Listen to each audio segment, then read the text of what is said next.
एक भगवान का भजन ही ऐसा है जो महान उत्तम गति प्रदान करता है, और दूसरे जो साधन हैं तीर्थयाटन उपवास आदि, इनसे पुण्य लाभ होता है, पुण्य क्षीण हो जाते हैं। अपराध बने तो तत्काल पुण्य नष्ट हो जाते। साधु अवज्ञा तुरंत भवानी, कर कल्याण अखिल के हानि। भजन अविनाशी होता है, रुक जाएगा, अपराध किया है तो दंड मिलेगा, पर वो भजन नष्ट नहीं होगा। जहां अपराध क्षय हुआ फिर भजन प्रारंभ हो जाएगा, तो उसको उत्तम गति मिलती ही है जो प्रभु का भजन करते हैं। नाम जप, नाम कीर्तन, सत्संग, लीला गायन, लीला श्रवण, श्रीअंग सेवा, ये संपूर्ण भजन है। माला से नाम जप करना भजन का एक अंग है, संपूर्ण भजन यही है। सब में भगवत भावना करना, ये भजन ही है जो सर्वोत्तम गति प्रदान करता है। जैसे उपवास है, उससे पुण्य होता है, तीर्थयाटन है, शास्त्रों का स्वाध्याय है, अतिथि सेवा है, आदि आदि। यदि ये निष्काम भाव से हो तो भजन की तरफ वृत्ति मुड़ जाएगी, सकाम भाव से हो तो पुण्य बनेगा और उसका परिणाम सुखद सामग्रियां, सुखद परिस्थिति आएगी, पर टिकाऊ नहीं है। मौन रहना, फल मूल खाना, या वायु पीकर रहना, या सिर मुंडन करा के, या कुटी बनाकर, या जटा धारण करके भूमि पर शयन करना, जल में प्रवेश होकर भजन मंत्र आदि अनुष्ठान करना, ये सब यदि शुद्ध भाव नहीं है तो ये निष्फल ही समझो। निष्फल का मतलब ऊपर के लोकों में जाके सुख भोगोगे, फिर तुम्हारा जन्म होगा। शुद्ध भाव, शरीर को लेकर जितने भाव सब अशुद्ध भाव कहे जाते हैं। शरीर देहाभिमान भाव से ये भोगना, ये देखना, ये सुनना, ये छूना, प्रभु से विमुख, वो सब अशुद्ध भाव है। प्रभु को देखना, प्रभु से बात करना, प्रभु से मिलना, प्रभु के संग रहना, प्रभु का चिंतन, ये सब परम शुद्ध भाव। देहाभिमान से जो भी क्रियाएं होती हैं सब अशुद्ध, क्योंकि अभिमान है, इसलिए वो भगवत प्राप्ति में समर्थ नहीं है।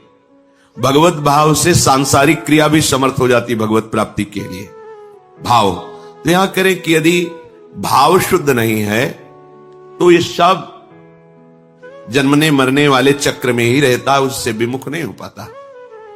जब कोई भजन करता है तो उसको तत्व ज्ञान होता है।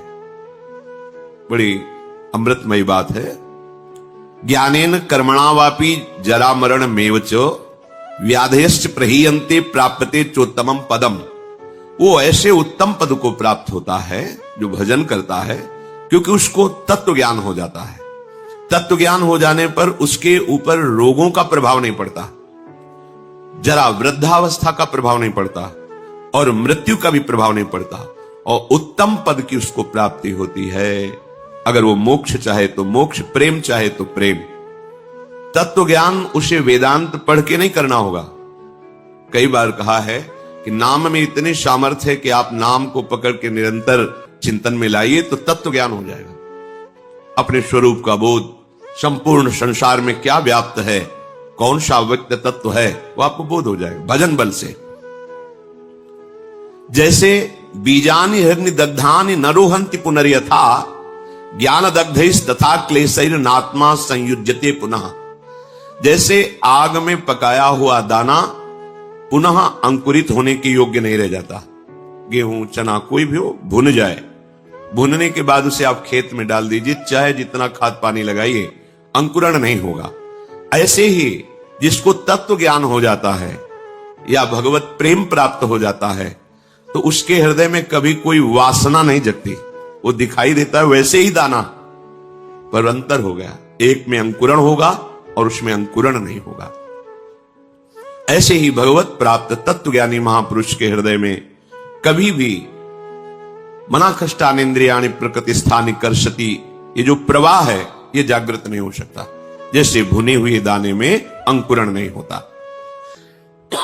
उसके हृदय की अविद्या नष्ट हो जाती है। बिल्कुल हृदय में कोई चिंतन का क्लेश नहीं, आत्मानंद से परिपूर्ण हृदय हो जाता है। आत्मानम विन्दते येन सर्वभूत गुहाशयम। सबके हृदय में वही एक आत्म तत्व जो यहां है, वो सबके हृदय में ऐसा अनुभव हो जाता है। एको ब्रह्म द्वितीयो नास्ति। दूसरा कोई नहीं, दूसरो न कोई। अब कितना परमानंद होगा जहां अन्य चिंतन नहीं है। ये जो सुख की स्फुरणा होती है, ये उसी आनंद सिंधु के एक बिंदु के सीकर से है। और आनंद समुद्र में अवगाहन करने लगे तो कितना सुख होगा, कल्पना भी कोई विषयी पुरुष नहीं कर सकता। यदि भजन किया जाए, हृदय पवित्र हो जाए, तो श्लोकेन या वार्धेन क्षीणम तस्य प्रयोजनम, आधे श्लोक में तत्व ज्ञान प्राप्त हो जाए। मार्कंडेय जी कह रहे हैं, सब भूतों के हृदय में विराजमान जो भगवत तत्व है, वही मेरे हृदय में भी विराजमान है। इसका ज्ञान आधे श्लोक में हो जाए यदि हृदय पवित्र हो। पवित्र हृदय भगवत भाव, अपवित्र हृदय देह भाव, भोग भाव, जागतिक भाव। उसको संपूर्ण शास्त्रों के अध्ययन करने का कोई प्रयोजन नहीं। यहां क्या लक्ष्य करा रहे हैं? हमें अधिक से अधिक समय भजन में देना है। खूब नाम जब चल रहा है अंदर से, बस यही कमी होती है। हम बाहर की क्रियाएं तो सांगोपांग कर सकते हैं, पर निरंतर तैल धारावत भगवत चिंतन बड़ी बाधा पहुंचाती है माया। भजन के जो बड़े सूरवीर हैं, उनको भी परास्त करने के लिए ऐसे ऐसे जाल रचती है। क्या परास्त? उनका भगवत चिंतन छूटे और मेरे द्वारा किया हुआ विघ्न उसका चिंतन करे। पर वो भगवान के निज जन होते हैं, एक क्षण में उसके जाल को काट के अपने चिंतन में होते हैं। नहीं तो बह जाता है मनुष्य। अब हमसे भजन नहीं होगा, ऐसी विपत्ति आ गई, ऐसी समस्या आ गई, वो उसी चिंतन में इतना डूबने लगता है कि अब भगवत चिंतन छोड़। यही तो माया जाल रच रही थी तुम्हारा भगवत चिंतन छुड़ाने के लिए। बहुत विचित्र, तुम्हें दिखाई नहीं दे रही। यहाँ एक एक कदम ऐसे दिखाई देता, ये काम, ये क्रोध, ये लोभ, ये मोह, ये मद, जैसे आप व्यक्ति रूप में दिखाई देते, ऐसे अनुभव होते। ये इसका जाल गिरा, अब ये गिरा, इसको कैसे बचाएं, पूरा विचार करके फिर देखते हैं कि अब तो हाथ से छूट गया, अब गया। अब बचा देख सकते हो, बचा नहीं सकते। बचा तभी सकते हो जब वो बचना चाहे। और वो जाल ऐसे रचती है कि एक क्षण में इष्ट गुरु धाम सबको तिलांजलि देके हाथ मिला लिया माया से। और यही ऐसे जाल रचती है कि लगता है परम सुख और परम हितैषी यही है हमारा। धोखा हो गया, अब वो निकल गया। तत्व ज्ञान प्राप्त करने के लिए कोई प्रयास की जरूरत नहीं, भजन करो, भजन करो। भगवान शंकराचार्य जी तत्व ज्ञान प्रदान करने के लिए ही आचार्य रूप में प्रकट हुए। वो कह रहे हैं कि तत्व ज्ञान में सबसे श्रेष्ठ है भक्तिरीव गरियसी, भक्ति। अगर भगवान की भक्ति की जाए तो बहुत जल्दी तत्व ज्ञान प्राप्त हो जाए। भगवान शंकराचार्य जी भी निरंतर भजन, मैं कौन हूं, संसार का क्या स्वरूप है, भगवान का क्या स्वरूप है, सब आपको बोध हो जाएगा। 9 योगेश्वर इस सिद्ध महापुरुष आकाश मार्ग से चलते रहते हैं, अभी हैं। ये विरक्त महापुरुष प्रायः जो सच्चे मार्ग के पथिक होते हैं, उनके दर्शन पथ पे आते हैं, उपदेश देते हैं। इन्होंने कहा है कि एक एक कवल अन्न पाने से जैसे क्षुधा निवृत्ति, तुष्टि पुष्टि होती है, ऐसे ही एक एक क्षण भजन करने से आपके हृदय में अपने स्वरूप का ज्ञान, प्रभु के चरणों में प्रेम और संसार का ज्ञान, पूरा कुछ पढ़ना लिखना नहीं पड़ेगा। आप भजन कर रहे, सत्संग सुन रहे, भजन करते रहे, अपने आप ज्ञान स्फुरित होता चला जाएगा। पर सबसे कठिन इस संसार में है भजन करना। कोई माने या ना माने, कुछ कठिन नहीं, सबसे कठिन है भजन करना, क्योंकि ये अंदर की बात है। बहुत शांति से भजन में लगे हो, ऐसा माया जाल रच दिया कि अब लगा, अरे क्या होगा, अब क्या होगा, छुटा भजन, छुटा। वो रचे ही है, अब क्या होगा, किसकी सलाह ले, किससे मिले, ऐसे ऐसी विपत्ति, ऐसा संकट, ऐसा जाल कि लगता है अब क्या हो। अब वो राजी हो रही, छूटा भजन, छूटा। और जो चतुर है, राधा राधा राधा राधा, मर जाऊंगा पर छोड़ूंगा नहीं, नष्ट हो जाऊंगा पर नाम नहीं छोड़ूंगा, सब अपमानित करे नाम नहीं छोड़ूंगा। अगर चूक हो गई, अब मैं वो क्या करूं जिससे मेरी प्रशंसा बच जाए, मेरा सम्मान बच जाए, मेरा परिवार बच जाए, मेरे पास पुनः सब सुख सामग्री आ जाए, भजन छूटा। ये बड़ी सूक्ष्म इसकी चाल है। तो आत्मानम विंदतेन सर्वभूत गुहाशयम, सबके हृदय रूपी गुफा में हमारा आराध्य देव शयन कर रहा है। भजन करने वालों को ऐसा अनुभव हो जाता है। द्व्याक्षरादाभि संधाय केचिच्छ लोक पदांकितै, बहुत महिमामयी बात कह रहे। सतैरन्नै सहस्त्रैश्च प्रत्ययो मोक्ष लक्षणम, कोई प्रभु के 2 अक्षर का नाम पकड़ ले, राम कृष्ण, विष्णु, शिव, इसमें जैसा लिखा। राधा 2 अक्षरा, परा विद्या 2 अक्षरा, और निरंतर उसे रटे, मार्कंडेय जी कह रहे हैं, तो परमात्म तत्व का प्रेम और ज्ञान उसके हृदय में प्रकाशित हो जाएगा। सबसे उत्तम बात है नाम जप। जैसे प्रायः लोग जब सुनते हैं कि कोई संत हैं, उनके पास जाओ तो कामना की पूर्ति होती है। कई बार हम आप लोगों को बिल्कुल साफ करके बताते हैं, भगवान प्रणत कामदम है। प्रणत कामदम पद्मजार्चितम धरणि मंगलम ध्येयमापदी।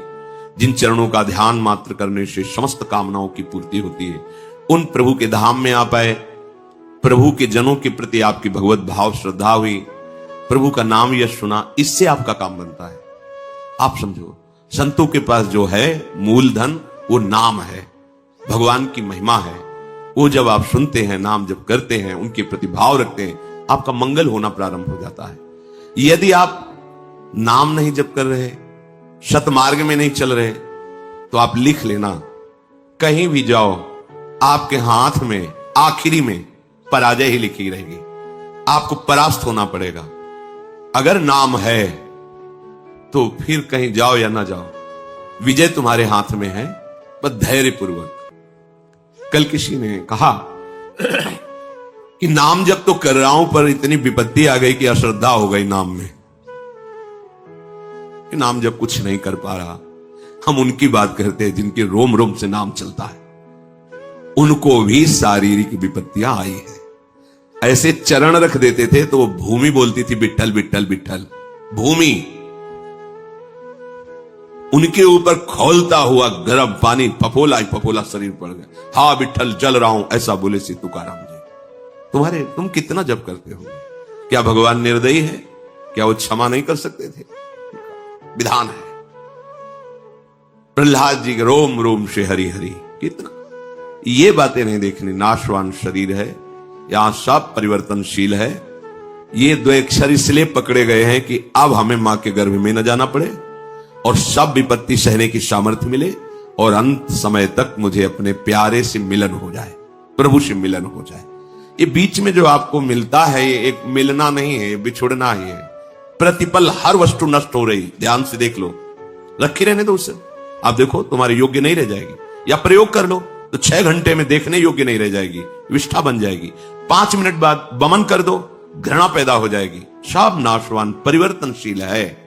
इसको ऐसा ना सोचो कि नाम जप कर रहे हैं तो हमारा काम नहीं बना, विपत्ति हो गई तो अश्रद्धा कर। सिद्धांत को समझो, हजारों बार कहा है, जब आप नाम जप शुरू करोगे तो पहले वो मल का नाश करता है, अनर्थ निवृत्ति करता है, जो आगे आपको भयानक जन्म मरण रूपी कष्ट, भयानक विपत्तियां देने वाला है, पहले उसको भस्म करेगा। अब ये शरीर तो बन गया है प्रारब्ध से, इसको तो समय समय पर जो दुख सुख का विधान है वो आएगा, नाम जप उसको सहने की सामर्थ्य देगा।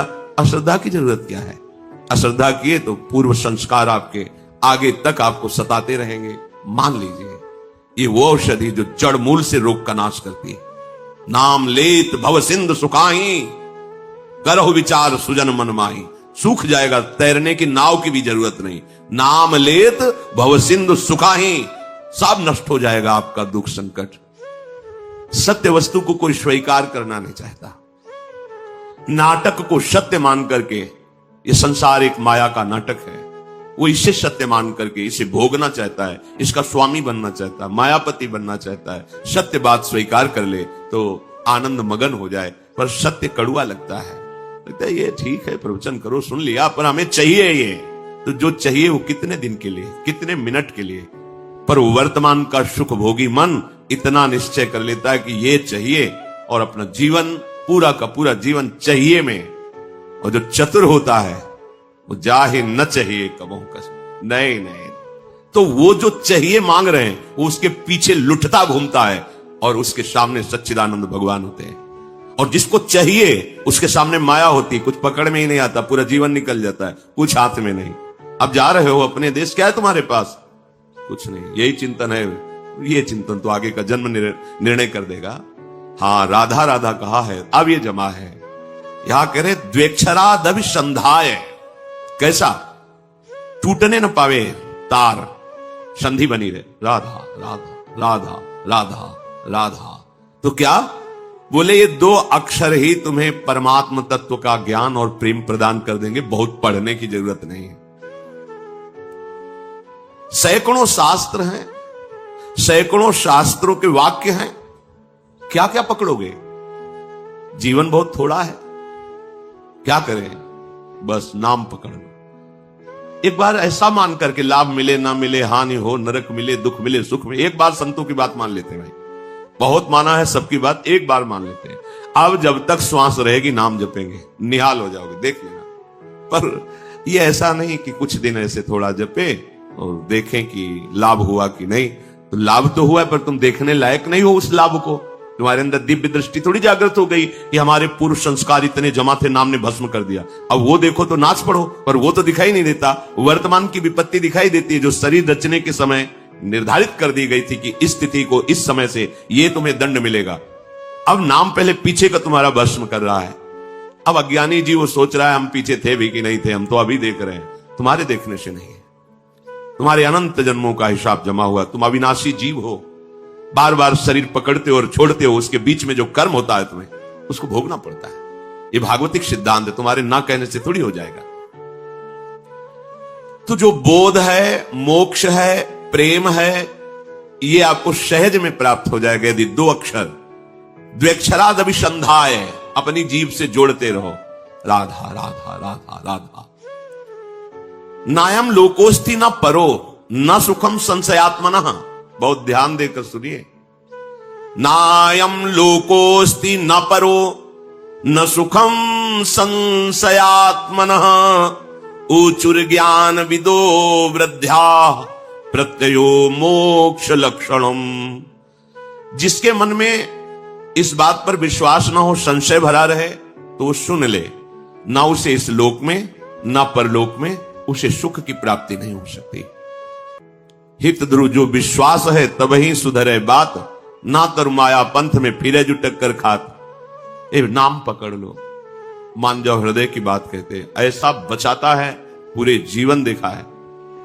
अगर वो ना हो तो माया ऐसे जाल रचती है कि लगता है अब क्या, तब लगता है नहीं, ये चकाचौंध माया की नाम नाम, वो एक इतना मजबूत पकड़ है, वो फिर माया हिला नहीं पाती, वो पकड़ पार हो जाता है। ऐसे ऐसे मगरमच्छ हैं इस माया में कि लील जाए पता भी न चले कि वो था भी कि नहीं था। बिल्कुल मान लीजिए, नायम लोकोस्ति न परो न सुखम संशयात्मना।